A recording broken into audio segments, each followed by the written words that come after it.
ইয়র্কে street food খুবই জনপ্রিয়।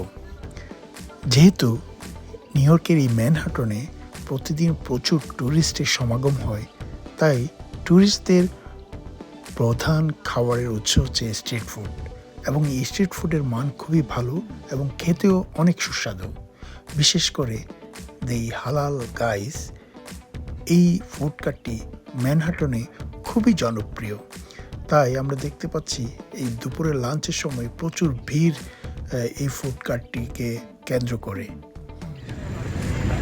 ম্যানহাটনের 53rd স্ট্রিটে এই ফুড কার্টটি অবস্থিত।